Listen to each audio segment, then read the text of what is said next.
সবাই অপেক্ষায় আছেন তিনি কখন আসবেন। কেউ আকাশের তারকার দিকে চাইয়া আসছে, সুবহানাল্লাহ বলেন। ওই তারকা কোনো বার্তা নিয়ে আসে কিনা, সুবহানাল্লাহ বলেন। ওই তারকার গায়ে সেই মহামানবের শুভাগমনের কোনো বার্তা লেখা আছে কি না। কেউ কেউ চেয়ে আছে কোথায়, আকাশের তারকায়। আবার কেউ কেউ চেয়ে আছে যে নওশেরওয়ার মতো জালেম বেদিন তার বালাখানা কখন ভেঙে যাবে। কথা বুঝেন নাই? কেউ কেউ চেয়ে আছে যারা সমুদ্রের মধ্যে মূর্তি বিসর্জন দিয়ে পূজা করত, মূর্তির পূজা ছিল এত বড়, অসহনীয় করে তুলেছিল মানুষগুলোকে। তারা অপেক্ষা করছে যে এই সমুদ্রে তারা মূর্তি বিসর্জন দেয়, সেই সমুদ্রের পানি শুকাবে কখন। নিশ্চয়ই সেই মহামানব শুভাগমন করলে ওই সাগরের পানি আর থাকবে না, এটি শুকিয়ে যাবে, আর মূর্তিও বিসর্জন দেয়া সম্ভব হবে না। সুবহানাল্লাহ বলেন। ভাইরা আমার,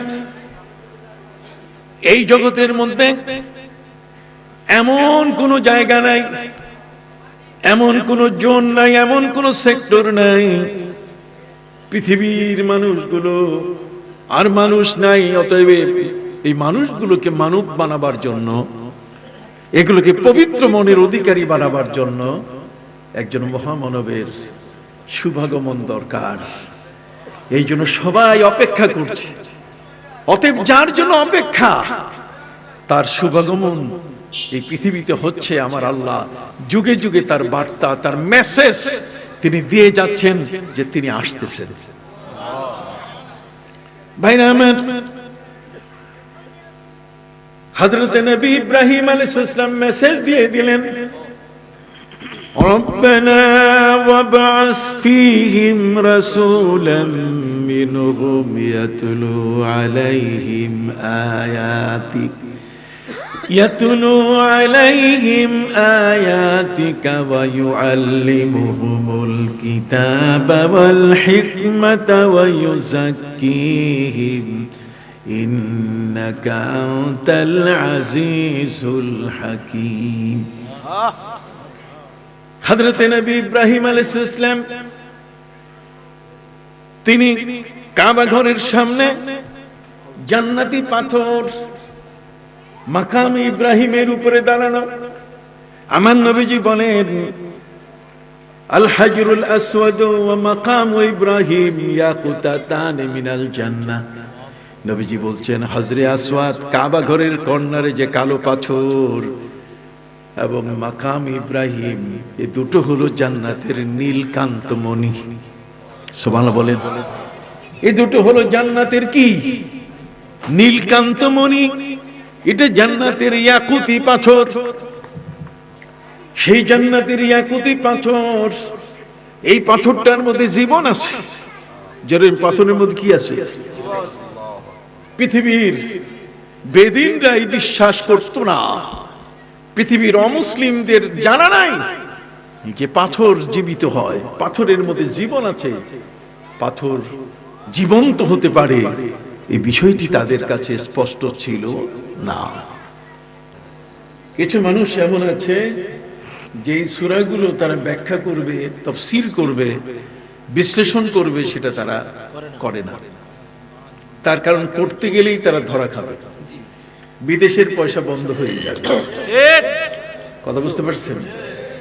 ওরা আপনি দেখবেন সূরা কাউসারের তাফসীর করবে না, ওরা সূরা ইনশিরাহ, আমি যে পড়েছি আলাম নাশরাহ লাকা সাদরাক, এখানে আছে রাফা'না লাকা যিকরাক, নবীর জিকির, নবীর আলোচনা, এই সূরার আলোচনা তারা করবে না।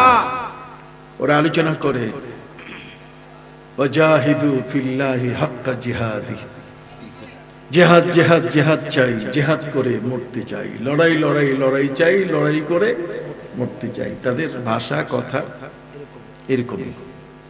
সম্মানিত সুধী, অতএব আজকের যে সূরাটির কিয়দ অংশ আমি আপনাদের সামনে তেলাওয়াত করেছি, এর আলোকে আমি আমার আলোচনা আপনাদের সামনে পেশ করতে চাই। আল্লাহ যেন তার প্রিয় নবী প্রিয় হাবিবের উসিলায় আমার জবান যেন খুলে দেন, আমিন।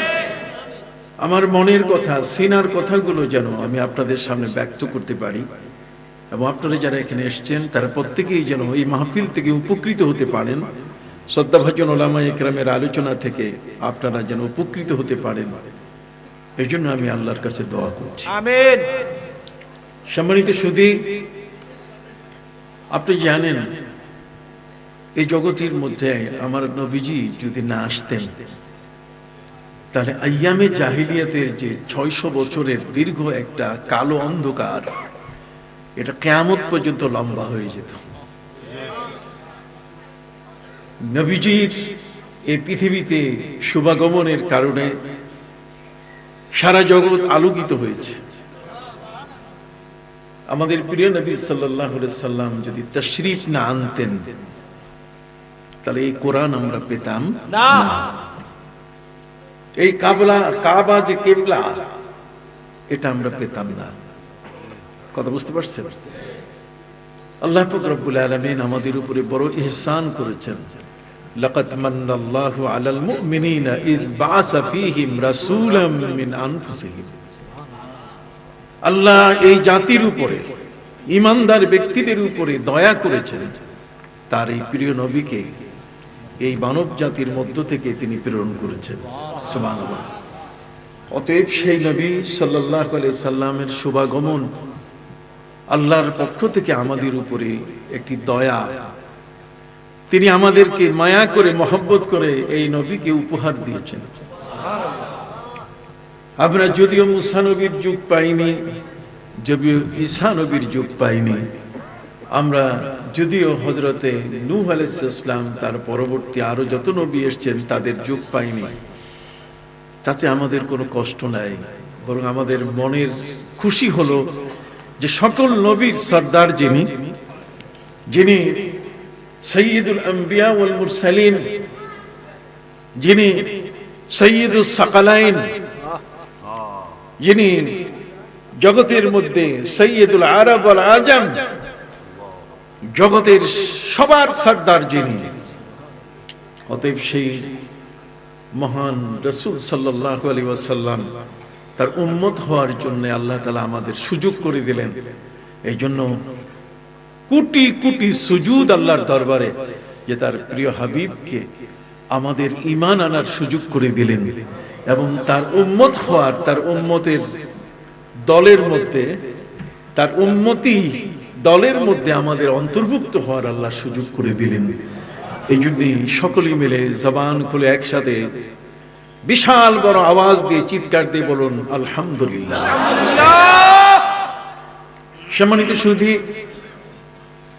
আমাদের প্রিয় নবী সাল্লাল্লাহু আলাইহি সাল্লাম কে? এই জগতের মধ্যে তার আগমনের প্রয়োজন ছিল কতটুকু? আমি আগেই বলেছি আপনাদেরকে, দীর্ঘ 600 বছরের অন্ধকার আইয়ামে জাহিলিয়াত, সেই যুগের মধ্যে, এই জাহিলি যুগের মধ্যে সেখানে বিজ্ঞানী ছিলেন, ডাক্তার ছিলেন, ইঞ্জিনিয়ার ছিলেন, ব্যারিস্টার ছিলেন। সেই যুগের মধ্যে এই ধরনের ব্যক্তির অভাব ছিল না, কিন্তু অভাব ছিল একজন মহানবীর, অভাব ছিল একজন মহামানবের। অভাব ছিল এই পৃথিবীতে ঠিক এমন একজন মহান ব্যক্তির, যিনি মানুষগুলোকে তাদের মনুষ্যত্ব শেখাবেন, মানুষগুলোকে তাদের মানবতা শেখাবেন, মানুষগুলোর মধ্যে নৈতিক মূল্যবোধ সৃষ্টি করবেন, মানুষের ভিতরে যেন কোনো ক্রমে নৈতিকতা ক্ষুণ্ণ না হয়, মানুষের ভেতরে যেন কোনো ক্রমে কোনো অন্যায় অপরাধ এটা যেন স্থায়ী না হয়, বরং প্রতিটি মানুষ যেন পৃথিবীর শ্রেষ্ঠ মানুষে পরিণত হয়। পৃথিবীর প্রতিটি মানুষ যেন এই জগতের এক একজন ব্যক্তি আন-নাসু মাআদিন কামাআদিনিজ যাহাবি ওয়াল ফিদ্দা, এক একটা মানুষ এক একটি হলো বিশাল খনি। অতএব সেই খনির মানুষগুলো যেন পৃথিবীর মধ্যে সবচেয়ে নিকৃষ্ট মানুষে পরিণত না হয়। আইয়ামে জাহিলিয়াতে কি হয়েছে? আইয়ামে জাহিলিয়াতে হয়েছে সেখানে সন্তান তার আপন মায়ের উপরে উপনীত হতো, মায়ের সাথে জিনা করত। নাউজুবিল্লাহ। আইয়ামে জাহিলিয়াতে কি হয়েছে? আইয়ামে জাহিলিয়াতে হয়েছে যে বাবা তার ঔরতজাত সন্তান তাকে জীবন্ত মাটিতে পুঁতে ফেলত। নাউজুবিল্লাহ। আইয়ামে জাহিলিয়াতে কি হয়েছে? আইয়ামে জাহিলিয়াতে কোন মানুষ যদি কারো পাওনা পরিশোধ না করে মারা যায়, তাহলে সেই ব্যক্তিকে কবর দেওয়ার পরে ওই পাওনাদার খবর পেলে কবর থেকে তাকে তুলে লাঠি পিটা করত। নাউজুবিল্লাহ। আইয়ামে জাহিলিয়াতে কি ছিল? আইয়ামে জাহিলিয়াতে ছিল শত শত বছর ধরে যে যুদ্ধ তাদের মধ্যে চলমান, এই যুদ্ধ কেউ থামাবার ব্যক্তি ছিল না। ফলে দিবাভাগে প্রকাশ্যে, রাতের বেলা তো দূরের কথা, দিনের বেলায় মানুষ রাস্তা দিয়ে হাঁটবে এই সাহসটুকু পর্যন্ত ছিল না। সম্মানিত সুধী, এমন একটি সময় ছিল যে সময়ের মানুষগুলো ছিল এক একটি হায়ানা, এক একটি জন্তু, এক একটি পশু। পাপাচার, কামাচার, অন্যায়, অবিচার, নির্লজ্জতা, বেহায়াপনা, মদ, জুয়া, ঘুষ, বেদিতে পূজা, ঠিক এই ধরনের পৃথিবীতে এমন হেন কোনো নোংরামি কাজ নাই যে কাজটি এই জাহিলিয়াতের যুগে হয় নাই। অতএব পৃথিবী একটি টার্নিং পয়েন্টে চলে গেছিল। পৃথিবী একটি ইনভেলাবের ভিতরে, একটি খামের ভিতরে ঢুকে পড়েছিল। খামের মুখটা বন্ধ হওয়ার শুধু বাকি। খামের মুখটা বন্ধ হলে যেমন খামের ভেতরের চিঠি দেখা যায় না, ঠিক পৃথিবী এমন করে আইসিইউতে ঢুকে পড়েছিল। পৃথিবীর মানুষটা মানুষ ছিল না। পৃথিবীর মানুষগুলোর মধ্যে বন্যজন্তুর যে চরিত্র, যে আখলাক, বন্যজন্তুরা যেটা করে মানুষ কি তাই করত। পবিত্র কোরআন মজিদে আল্লাহ বলছেন, وَكُنْتُمْ عَلَى شَفَا حُفْرَةٍ مِّنَ النَّارِ فَأَنقَذَكُم مِّنْهَا। তোমরা ছিলে জাহান্নামের দ্বার প্রান্তে। একটা মানুষ ওই সমাজের মধ্যে ছিল না যে জান্নাতে যাবে। ওই সময়কালের এমন কোন মানুষ ছিল না যে মানুষটাকে একটা ভালো মানুষ বলা যাবে। কথা বলি, একজন ব্যক্তি ইঞ্জিনিয়ার, ওই ইঞ্জিনিয়ার মানুষটা তিনি স্থাপত্য শিল্পে বড় বড় বিল্ডিং কিভাবে বানানো যায় সেই বিদ্যা তার আছে, কিন্তু বাবাকে যে সম্মান করতে হবে, কথা বলেন না, মায়ের কদমের দাম যে অনেক বেশি, মায়ের পায়ের মূল্য তার কদম, এটা যে বরকতময়, এই জ্ঞানটুকু তাদের কাছে ছিল না। যে কারণে বাবাকে তারা কোণঠাসা করে রাখত, মায়ের মুখের দিকে তারা তাকাতো না। খ্রিস্টানদের বড় ধরনের একজন সাধু, যার নাম হচ্ছে জরথুস, তিনি জঙ্গলে চলে গেছেন। কারণ একটা, যে মায়ের মুখ সে দেখবে না, মায়ের মুখ দেখলে এটা নাকি তার সম্মান নষ্ট হয়। মায়ের মুখ দেখলে সে নাকি নিজকে লজ্জিত মনে করে। কেন? হযরতে মা হাওয়া আলাইহিস সালাম বাবা আদমকে গন্ধম ফল খাওয়াইছেন, এই জন্য মায়ের জাতি বড় নিকৃষ্ট তার কাছে। এই জন্য সে জঙ্গলে চলে গেছে, মায়ের মুখ সে দেখবে না। সম্মানিত সুধী, পৃথিবীর মধ্যে কোন ভাইয়াচারী মানুষ যে মানুষের ভাই হতে পারে, মানুষ যে মানুষের ব্রাদার হতে পারে, আপন হতে পারে, এই বিষয়টি সেখানে অনুপস্থিত ছিল। কথা কি বুঝতে পারছেন? এই জন্য ভাইরা আমার, পবিত্র কোরআন মজিদে আল্লাহ পাক রব্বুল আলামিন জাহেলিয়াতের চিত্র তুলে ধরেছেন এবং আমাদেরকে আল্লাহ পাক রব্বুল আলামিন স্মরণ করতে বলেছেন, ওয়াযকুরু নি'মাতাল্লাহি আলাইকুম ইয কুনতুম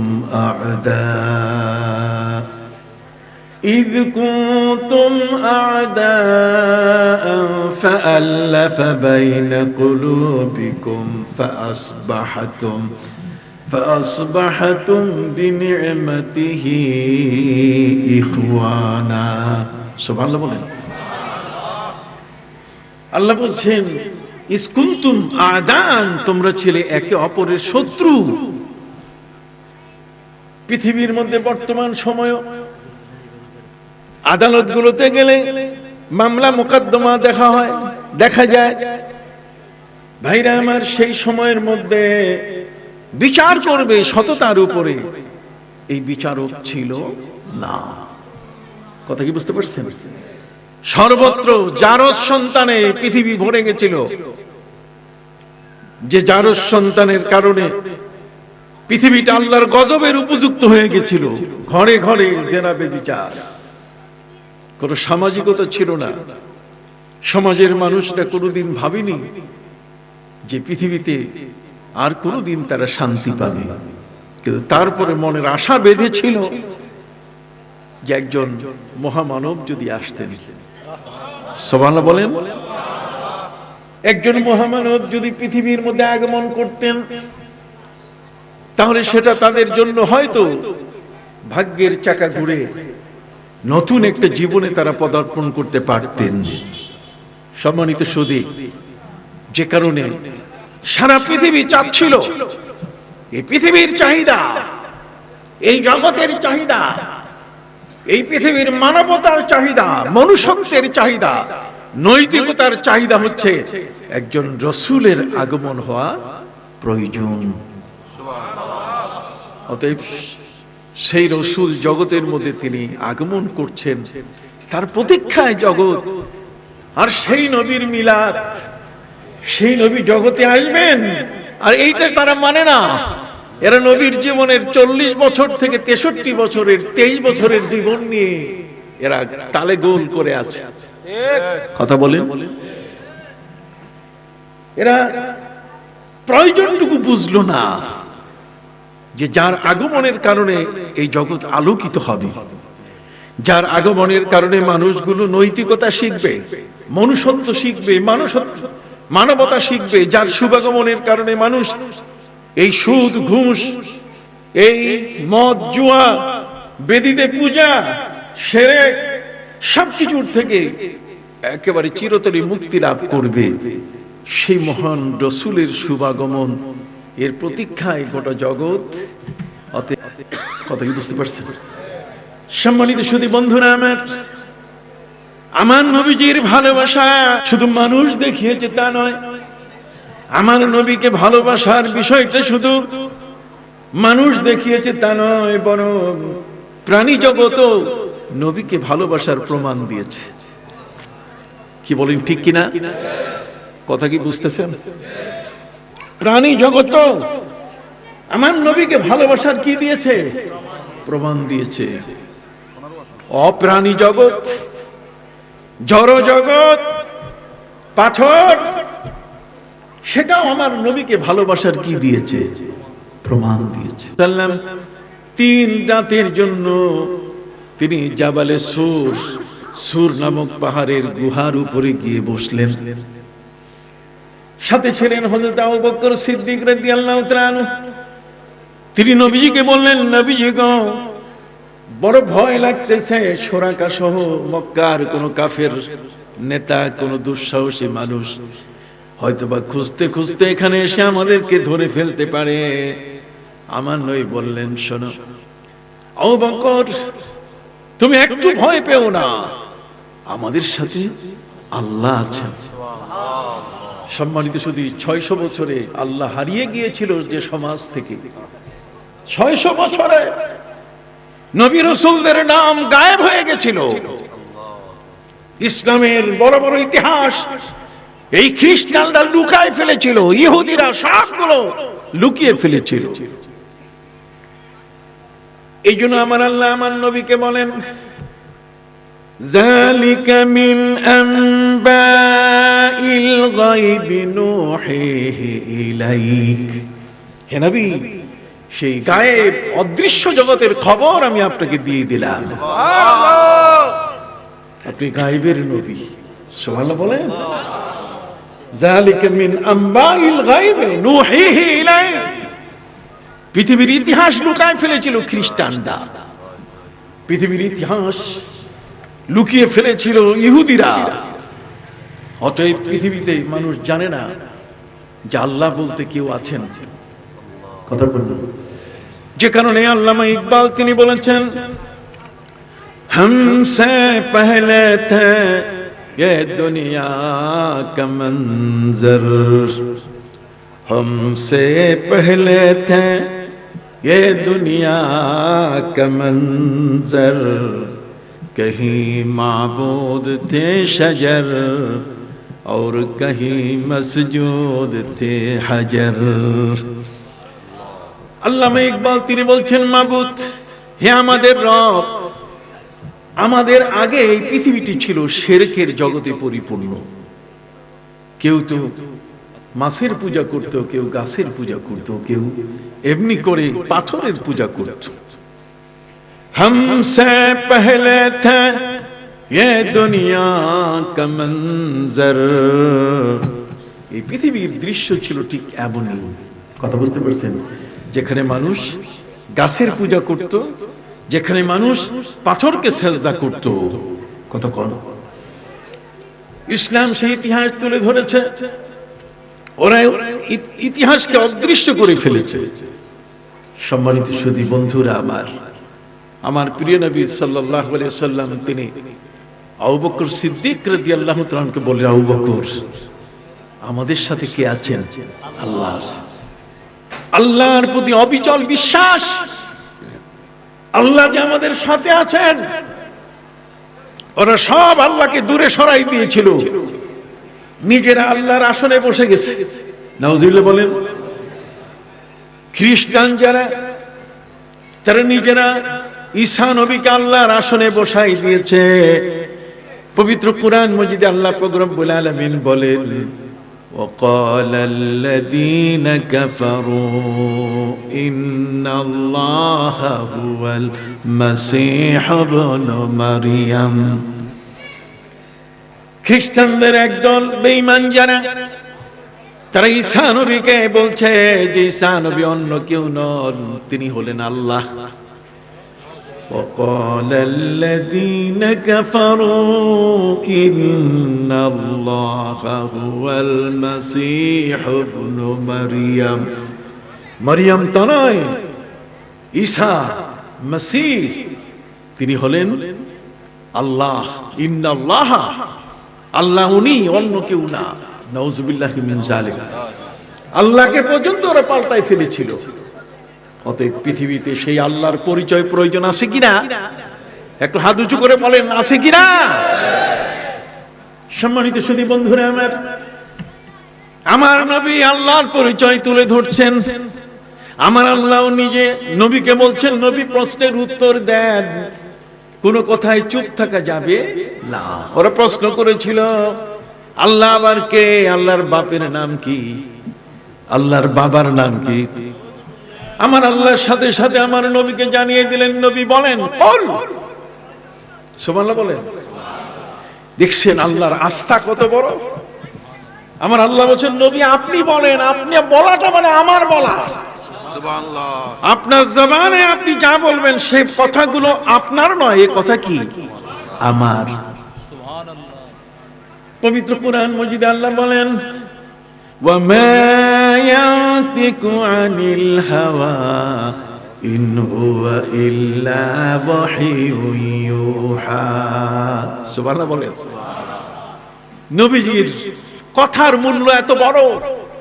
আমার আল্লাহ আমার নবীকে এত ভালোবাসেন যে আপনি বলেন, আপনি বলেন, আপনি বললেই হবে। আপনার কথা কত যে মূল্যবান, আপনি শুধু মুখ থেকে বের করেন, আপনার কথা এটি বিশাল দামি কথা, সুবহানাল্লাহ বলেন।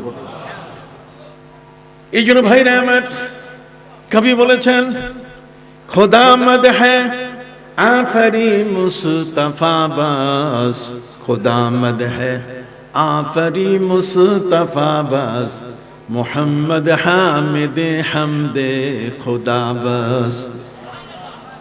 এই পৃথিবীর মধ্যে আমার আল্লাহ বলেন, সারা দুনিয়ার কেউ যদি আমাকে আল্লাহ বলে স্বীকার না করে, আল্লাহ বলেন আমার এতে কোনো যায় আসে না। যদি আমার নবী একাই আমাকে আল্লাহ বলে, না আর দরকার নাই। দেখছেন আমার নবীর প্রতি আল্লাহর কত বড় ভালোবাসা, আস্থা। আমার নবী বলেন, সারা দুনিয়ার কোন মানুষ যদি আমাকে নবী হিসেবে স্বীকার না করে, আমার কোনো আসে যায় না, বরং ওয়াকাফা বিল্লাহি শাহিদা, আমার আল্লাহ যদি আমাকে রসুল হিসেবে স্বীকৃতি দেন, তাহলে হাজারবার আমার রসুল শব্দ কেটে দেব, তাতে আসে যায় না। এই জন্য কবি বলেন খোদা মদ হ্যায় আফরি মুস্তাফা বাস, মুহাম্মদ হামিদ হামদে খোদা বাস। আমার আল্লাহ বলেন আমার নবী যদি আমার প্রশংসা করে, আল্লাহ হিসেবে আমাকে যদি বলে উঠে যে আমি আল্লাহ, তাহলে আর দুনিয়ার কেউ আমাকে আল্লাহ বলুক আর না বলুক, তাতে আমার আসে যায় না, যেহেতু আমার নবী আমাকে আল্লাহ বলেছে। সুবহানাল্লাহ।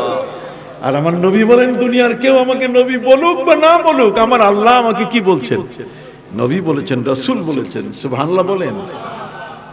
বাবা কষ্ট হচ্ছে, কয়েকটা কথা বলে যাই, খুব মনে রাখবেন বন্ধুরা আমার। আমার নবীজি তিনি আবু বকর সিদ্দিক, কেমন আবু বকর, কোনো ভয় করো না, আমাদের সাথে কে আছে? আল্লাহ আছে। সুবহানাল্লাহ বলেন। এই যে আল্লাহ আছেন শব্দটা, তার প্রমাণ কি? সাথে সাথে আল্লাহ সৃষ্টি করে দিলেন যে আমার নবী বলেছেন, প্রমাণ আল্লাহ আমাদের সাথে আছেন। তো আল্লাহ প্রমাণ দেখাই দিলেন। কি প্রমাণ? নবীজি সাল্লাল্লাহু আলাইহি সাল্লাম গুহার মধ্যে বসে গেলেন। কাফেররা আমার নবী সাল্লাল্লাহু আলাইহি সাল্লামকে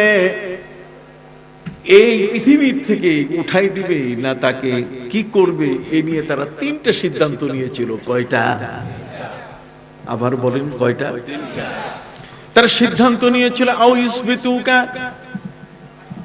আমাদের প্রিয় নবী সাল্লাল্লাহু আলাইহি ওয়াসাল্লাম সম্পর্কে মক্কার কাফেররা সিদ্ধান্ত নিয়েছিল যে তাকে আমরা বন্দী করে রাখবো, যদি বন্দী করে রাখা সম্ভব না হয় আও ইয়াকতুলুকা, আমরা তাকে হত্যা করব। নবীকে হত্যা করারও তারা পরিকল্পনা করেছিল। কোরআনের ভাষা, কোরআন বলছে যদি কোনো কারণে তাকে হত্যা করা সম্ভব না হয়, তাহলে আও ইউখরিজুকা, তাকে আমরা দেশ থেকে বের করে দেব। এমন নবীকে দেশ থেকে বের করে দেবে, অথবা তাকে হত্যা করবে, অথবা তাকে বন্দী করবে।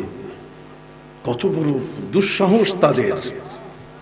সম্মানিত সুধী বন্ধুরা আমার, যে আল্লাহ আমার নবীকে তিনি নিজের চোখে রেখেছেন। মুসা নবী, হযরত হারুন আলাইহিস সালাম যদি আল্লাহর চোখে চোখে থাকেন, তাহলে আমার নবী কি আল্লাহর শুধু চোখে চোখে না বুকে বুকে? বুকে বুকে, অন্তরে অন্তরে। সুবহানাল্লাহ। সম্মানিত সুধী, অতএব মাকড়সা এসে গেল, জাল বনিয়ে দিল, কবুতরি কি পারলো? ডিম পারলো। সুবহানাল্লাহ বলেন। হায় হায় হায়, কত বড় আল্লাহর বাস্তবতার প্রমাণ! মাকড়সা আসতেও দেরি হয় নাই, আর কবুতরি এসে ডিম পাড়তেও কি দেরি হয় নাই। মানুষের মগজ কোথায়? এটা দেখে কোন বিজ্ঞানী পর্যন্ত বুদ্ধি হারিয়ে ফেলবে। সেই বিজ্ঞানী পর্যন্ত বুঝতে পারবে না এর নিচে কে আছেন। ভাইরা আমার, পবিত্র কোরআন মজিদে আল্লাহ পাক রব্বুল আলামিন সেই ঘটনা তুলে ধরেছেন। ওয়াসানিয়াসনাইনি ইদহুমা ফিল গার ইদ ইয়াকুলু লিসাহিবিহি লা তাহজান ইন্নাল্লাহা মা'ানা। সুবহানাল্লাহ। মাকড়সা আল্লাহ তাআলা খুশি হয়ে তার নামে পবিত্র কোরআনে সূরা নাযিল করেছেন সূরা আনকাবুত। মাকড়সার নামে তিনি সূরা নাযিল করেছেন। ভাইদের খেদমতে আরজ করতে চাই, জগতের মধ্যে প্রাণী জগৎ আমার নবীকে ভালোবেসেছে। কথা বলেন, আমার নবীকে কি ভালোবেসেছে? শুধু তাই নয়, হযরত ইউলা ইবনে মুররা রাদিয়াল্লাহু তাআলা আনহু তিনি বলছেন, কুন্না মা'আন নবী সাল্লাল্লাহু আলাইহি ওয়াসাল্লাম ফি সাফারিন, আমরা নবীজির সঙ্গী হয়ে একটি সফরে ছিলাম। ফাস্তাযাল্লান নবী সাল্লাল্লাহু আলাইহি ওয়াসাল্লাম তাহতা শাজারা, নবীজি একটা গাছের নিচে তিনি বসে পড়লেন। সুম্মা নামা, এবং তিনি ঘুমিয়ে পড়লেন। নবীজি ঘুমিয়ে পড়েছেন, নবীজির সেই পবিত্র ঘুম, তিনি আরামে আছেন। হযরত ইউলা ইবনে মুররা তিনি বলছেন যে আমরা সাহাবীরা একটু দূরে বসে কথা বলছিলাম, ঠিক দেখলাম কি ফারাআইনা শাজারাতা খারাজাত মিন আসলিহা, আমরা দেখতে পেলাম কি যে একটা গাছ তার শেকড় সহ মাটির উপরে উঠতেছে। একটা গাছ তার শেকড় সহ মাটির উপরে উঠতেছে। মানুষ যেমন হাঁটায় সুম্মা মাশাত, ঠিক এমনি করে শেকড়ের উপরে পা রেখে রেখে ভর রেখে রেখে গাছটা আমার নবীর দিকে আসা শুরু করল।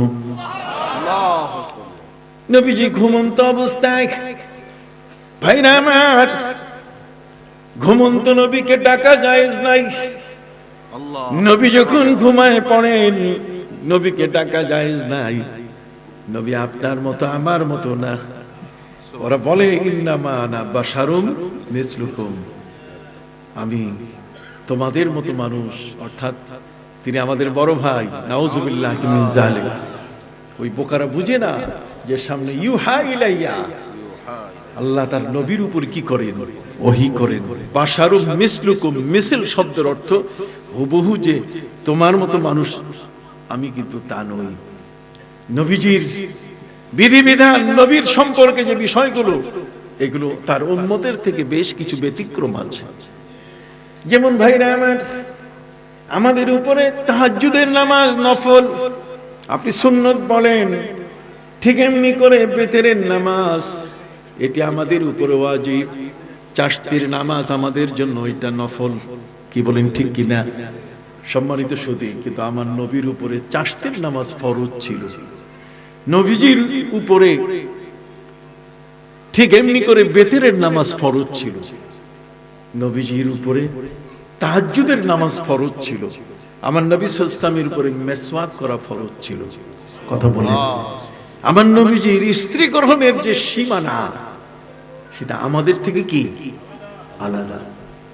পৃথিবীর মধ্যে শুধু এতটুকুই নবী আর উম্মতের মধ্যে নয়, বরং উম্মতের মধ্যেও পার্থক্য আছে। কথা বলেন, ছোট্ট শিশু, তার উপরে কি নামাজ ফরজ? অতএব সাবালক হতে হবে। তার নাবালক আর সাবালকের মধ্যেও ইসলামের শরীয়তের কি আছে? বিধান, পার্থক্য আছে। ঠিক এমনি করে নারী আর পুরুষের মধ্যে বিধানে পার্থক্য আছে কিনা? আছে।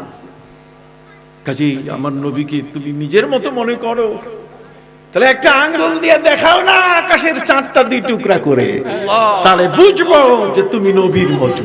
সুবহানাল্লাহ। একবার দেখাও না যদি পারো। যদি তোমার মধ্যে শক্তি থাকে, তাহলে হাতের মধ্যে বড়ইটাকে তুমি পাথর বানিয়ে দেখাও। যদি তোমার কাছে শক্তি থাকে, তা আমার নবীজি হযরত আলী রাদিয়াল্লাহু তাআলা আনহুর আসরের নামাজের জন্য ডুবন্ত সূর্যকে তিনি আবার আকাশে উঠাইয়া হযরত আলী রাদিয়াল্লাহু তাআলা আনহুর জন্য তিনি আসরের নামাজের ব্যবস্থা করে দিয়েছিলেন। এই জন্য কবি বলেন, वो पत्थरों के टुकड़ों को कलीमा पढ़ाना, वो पत्थरों के टुकड़ों को कलीमा पढ़ाना, इशारे से सूरज को वापस बुलाना, इशारे से सूरज को वापस बुलाना, दरख्तों को अपना कदम पे झुकाना, ये हुकूमत नहीं है तो फिर और क्या है। সুবহানাল্লাহ বলেন। কথা কি বুঝতে পারছেন? পাথরের বড়ইটাকে তিনি বলছেন পাথর, আমার নবীর জামানের মূল্য এত বড়, তুমি মৌলবী, বেশি লেখাপড়া করেছো, মৌলবী ডিগ্রি নিয়েছো অনেক বড়, আমার নবীর চেয়ে তোমার ডিগ্রি অনেক বড়।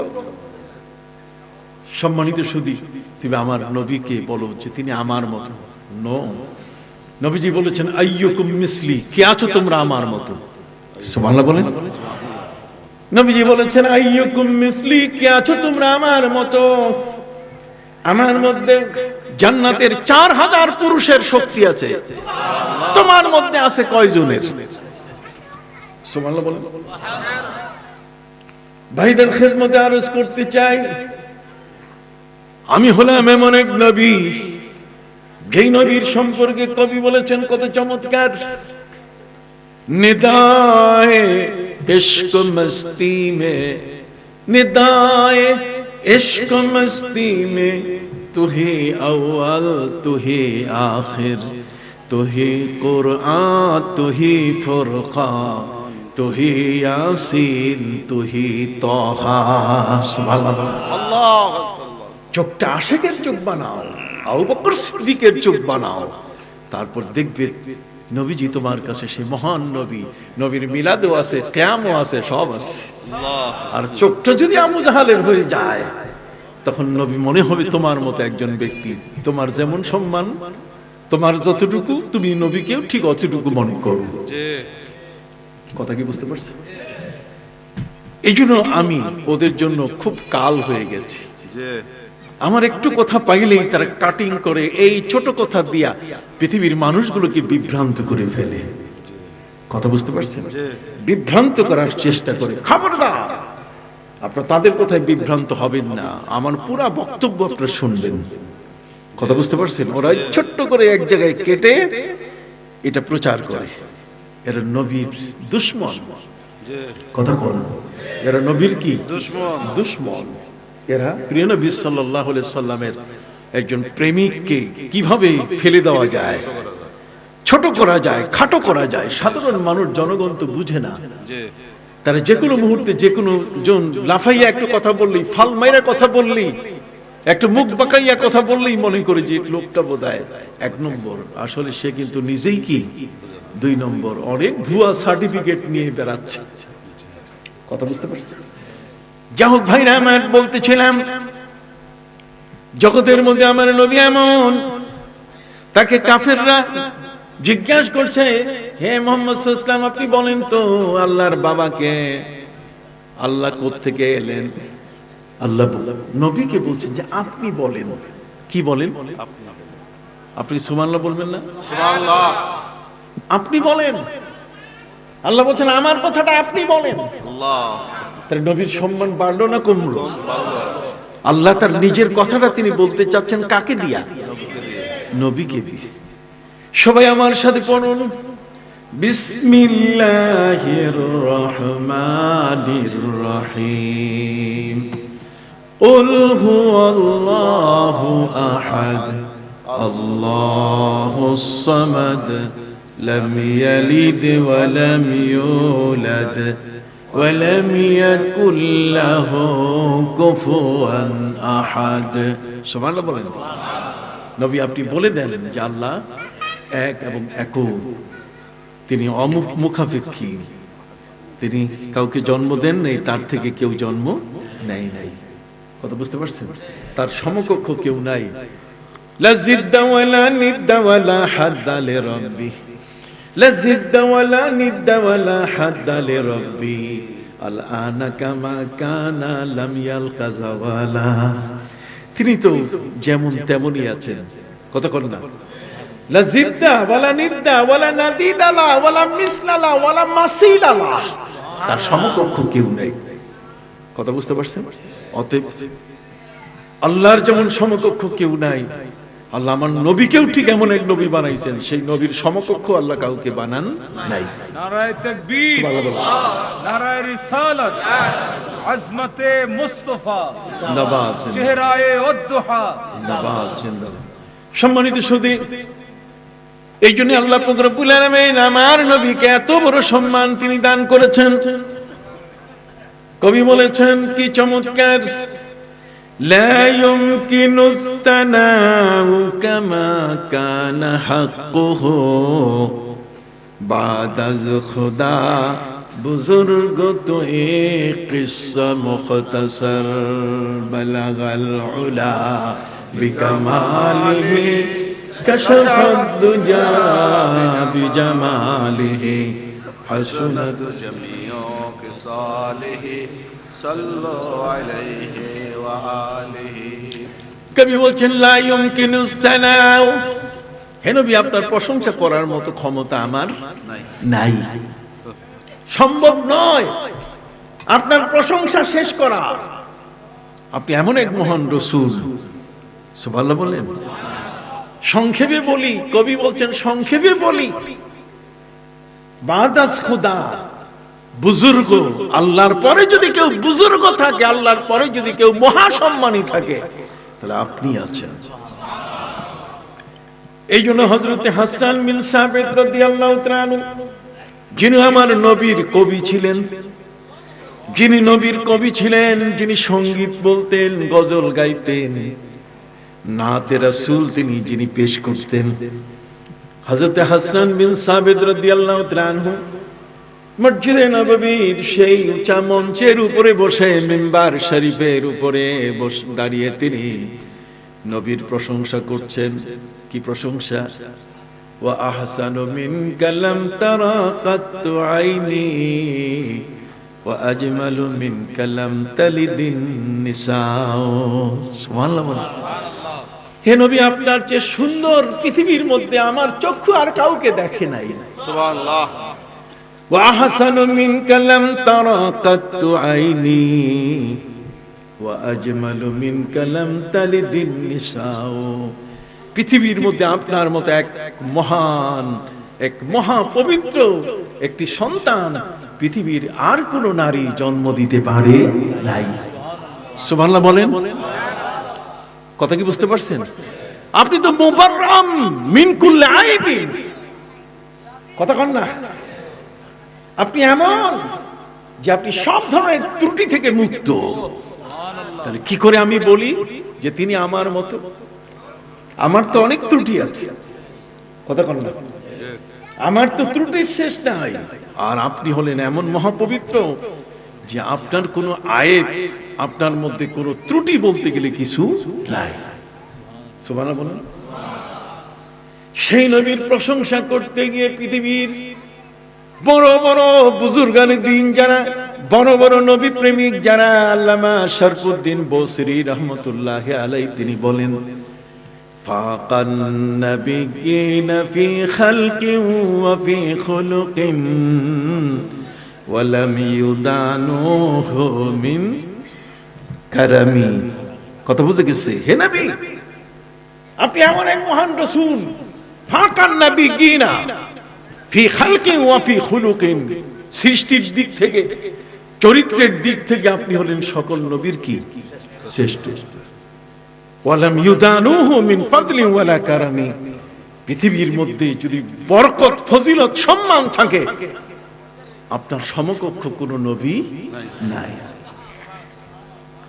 আপনি হলেন এমন এক নবী, মুনাজ্জাহুন আন শারীকিন ফি মাহাসিনিহি, মুনাজ্জাহুন আন শারীকিন ফি মাহাসিনিহি, ফাজাওহারুল হুসনি ফিহি গায়রু মুনকাসমি। সুবহানাল্লাহ বলেন। কয়টা কথা বলবো? আলাম নাশরাহ লাকা সাদরাক ওয়া ওয়াদানা আনকা বিজরাক আল্লাযী আনকাযা যাহরাক ওয়া রাফা'না লাকা যিকরাক। আপনার আলোচনা সবার উপর, আপনার আলোচনা, আপনার সম্মান সবার কি উপরে। আল্লাহু আকবার। অতএব আপনি এমন এক মহান রাসূল যে আপনার সমকক্ষ, আপনার সৌন্দর্যের সমকক্ষ, আপনার আদর্শের সমকক্ষ আপনার আচার ব্যবহারের সমকক্ষ, আপনার বিচারের সমকক্ষ, আপনার জ্ঞানের সমকক্ষ, আপনার কোনো কিছুর সমকক্ষ জগতের কেউ নাই। সুবহানাল্লাহ বলুন। তাহলে আপনি হলেন আল্লাহর পরেই সমস্ত সৃষ্টির উপরে, আল্লাহর পরে আর সমস্ত সৃষ্টির কি উপরে। কথা কি বুঝতে পারছি? হযরত ইউলা ইবনে মুররা বলেন, নবীজি গাছের নিচে তিনি বিশ্রাম নিচ্ছেন, নবী ঘুমিয়ে পড়েছেন। বন্ধুরা আমার, আমি যদি ঘুমিয়ে পড়ি তাহলে আমাকে যে কোনো মুহূর্তে ডাকা যায়। গাড়ি ছাড়ছে, উঠেন, ট্রেন ছাড়তেছে, ঢাকা যেতে হবে, বাসের টাইম হয়ে গেছে, অফিসে হাজিরা দিতে হবে, এই সময় আমাকে ডাকা যায়। যে কোনো মুহূর্তে আমাকে আপনি ডাকতে পারেন। কিন্তু আমার নবী সাল্লাল্লাহু আলাইহি সাল্লাম এমন এক মহান নবী, যিনি ঘুমিয়ে গেলে যত প্রয়োজন হোক তাকে ডাকা যাবে না। কেন ডাকা যাবে না? আমার নবী সাল্লাল্লাহু আলাইহি ওয়াসাল্লাম তিনি বলে দিয়েছেন, শোনো উম্মতরা রে, পৃথিবীর উম্মত তোমরা শুনে দাও। আমার রাসূল বলেন, লা কাতানামু আইনায়া ওয়ালা ইয়ানামু কলবি।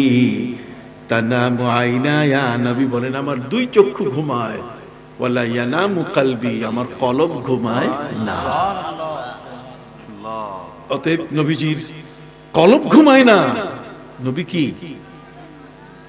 তিনি ঘুমের মধ্যেও তিনি জাগ্রত।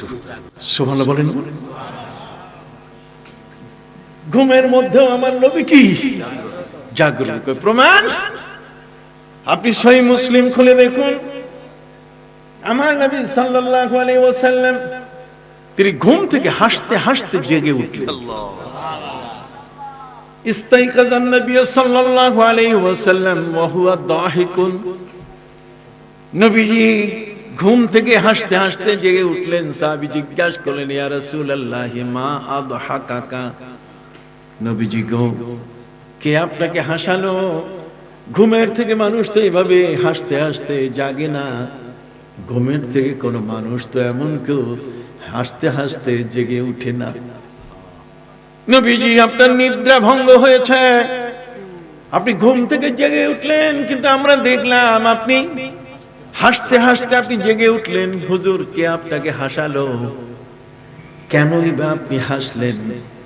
আল্লাহর নবী সাল্লাল্লাহু আলাইহি সাল্লাম বলেন, শোনো, উনজিলাত আলাইয়া সূরাতুন আনিফা। এই মুহূর্তে আমার কাছে একটি সূরা নাযিল হয়েছে। আমি ঘুমের ঘরে ঘুমন্ত অবস্থায় আমার কি? আমার উপরে সূরা নাযিল হয়েছে। যে সূরাটি নাযিল হওয়ার কারণে আমি হেসে দিয়েছি, আমি খুশি হয়ে হেসে দিয়েছি। সাহাবী বলছেন, হুজুর দয়া করে সেই সূরাটিকে আমাদেরকে শোনাবেন। আল্লাহর নবী সাল্লাল্লাহু আলাইহি সাল্লাম এই সূরাটি শোনাবার আগে তিনি বিসমিল্লাহ পড়েছেন। আমার নবী তিনি শুনাই দিলেন, বিসমিল্লাহির রহমানির রহিম, ইন্না আ'তাইনাকাল কাউসার ফাসাল্লি লিরাব্বিকা ওয়ানহার, ইন্না শানিআকা হুয়াল আবতার। সুবহানাল্লাহ বলেন। কোরআনের সবচেয়ে ছোট্ট একটি সূরা, আর সেই সূরার মধ্যে শুধু নবীর শান, উম্মতের মর্যাদা দেখছেন। ইন্না আ'তাইনা কাল কাউসার, কাউসার যদি বলেন তাও আমার নবীর শান কত বড়। কিয়ামতের ময়দানে কারো হাতে কাউসার থাকবে না, আমার নবীর হাতে থাকবে। আমার নবী বলেন, এই পৃথিবীর মধ্যে আল্লাহ পাক রব্বুল আলামিন আমাকে দুটো কাউসারের সন্ধান দিয়েছেন। একটি কাউসার তো পৃথিবীতে, আরেকটি কাউসার হলো আখিরাতে। পৃথিবীর কাউসার হলো জমজম পানি। সুবহানাল্লাহ বলেন। নবীজি সাল্লাল্লাহু আলাইহি ওয়াসাল্লাম তিনি বলেছেন, এই জমজম পানি এটা জান্নাতের যে নহর আছে, 4টি নহর থেকে মিক্স হয়ে পানিটা শিশিরের মতো কাবা ঘরের ছাদের উপরে পড়ে। কাবা ঘরের ছাদ হয়ে হাজরে আসওয়াদ পাথর হয়ে এরপরে জমজম কূপের মধ্যে যখন পানিটা পড়ে তখন আওয়াজ হয় জম জম জম জম। এই আওয়াজ হওয়ার কারণে এই পানিটার নাম হয়েছে কি জমজম। সুবহানাল্লাহ। জমজম পানি এটা যেমন জান্নাতের সেই নহরগুলো থেকে আসে, কতক্ষণ না, সেখানে মধুর নহর আছে, শরাবের নহর আছে, দুধের নহর আছে, পানির নহর আছে, কতক্ষণ।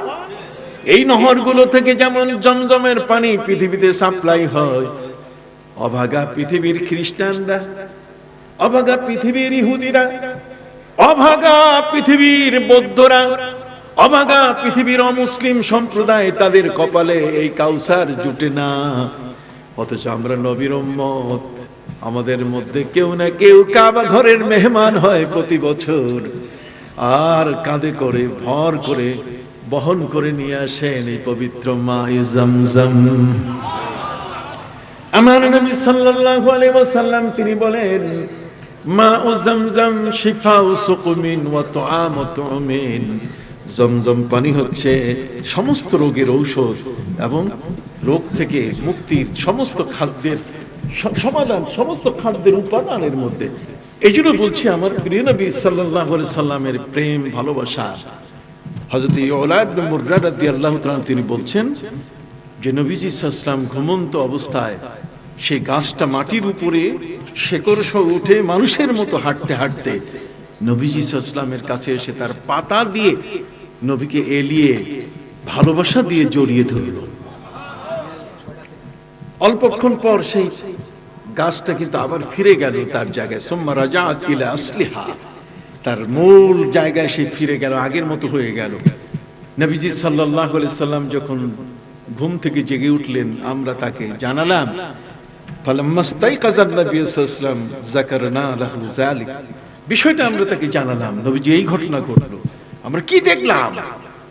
নবীজি সাল্লাল্লাহু আলাইহি ওয়াসাল্লাম বললেন, ইন্নাহা শাজারাতুন ইস্তাযানাত রাব্বাহা, এটা এমন একটা গাছ যে গাছটি আল্লাহর কাছে প্রার্থনা করেছে যে আমি নবীকে যেন সে একটু ভালোবাসতে পারে। আল্লাহ তাআলা এই সুবাদে তার জন্য আমার ভালোবাসার প্রতি তার যে আগ্রহ, আল্লাহ তাআলা তাকে সুযোগ করে দিলেন। অতএব আমি আর আলোচনা দীর্ঘায়িত করব না। আমাদের সেই চট্টগ্রাম আহমদিয়া সুন্নিয়া কামিল মাদ্রাসার একজন বড় মাপের আলেমে দ্বীন, শুধু আলেমে দ্বীন নয়, তিনি মুফতি আজম, কথা বুঝেন, তিনি আমাদের মাঝে এসেছেন। আমি অনেক অনেক শ্রদ্ধা করি তাকে। আল্লাহ তাআলা যেন তাকে দীর্ঘ হায়াত দান করেন, সকলে আমিন। আমি তার সুস্বাস্থ্য কামনা করছি। আমি আগেই আপনাদেরকে বলেছি, এই যুগের কিছু মোল্লা আছে যারা কোরআনের তাফসীর এই কিছু কিছু সূরা দিয়ে করে না, কথা বুঝতে পারছেন, যেমন সূরা কাউসার দিয়ে করে না, সূরা ইনশিরাহ আলাম নাশরাহ লাকা সাদরাক এখানে করে না। তার কারণ এখানে আমার নবীর কথা আছে, কথা বুঝতে পারছেন, এখানে বাধা পড়ে যাবে, আটকা পড়ে যাবে, কথা কি বুঝতে পারছেন? আপনারা সুন্নিয়তের এই মশালধারী আলেম ওলামা যারা আসবেন তাদের আলোচনা শুনবেন। ইউটিউব খুললেই সব পাওয়া যায়, এখানে দরবেশও পাওয়া যায়, শয়তানও পাওয়া যায়। এটা পার্থক্য করতে পারবেন না? হাত উঁচু করেন, পার্থক্য করতে পারবেন না? খবরদার, যারা নবীর আশিক, নবীর প্রেমিক, তাদেরই বক্তব্য শুনবেন। ইউটিউবার ভাইদেরকে বলছি, আপনারা এইগুলোই প্রচার করবেন। ওই যারা মা খাদিজাকে ব্যঙ্গ করে, নবীজিকে সিক্স প্যাক বলে, খবরদার, তাদেরটা প্রচার করবেন না। আর আলোচনা দীর্ঘায়িত না, এই পর্যন্ত শেষ করে আজকে আমার শ্রদ্ধাভাজন ভাই জনাব আল্লামা মুফতি সৈয়দ ওসির রহমান সাহেবের কাছ থেকে আমি দোয়া চাই, ওলামা ইকরামের কাছে দোয়া চাই, সভাপতি সাহেবের কাছে দোয়া চাই, সবার শুভকামনা করে আজকের মতো এখানে শেষ করছি। আসসালামু আলাইকুম ওয়া রাহমাতুল্লাহি ওয়া বারাকাতুহু।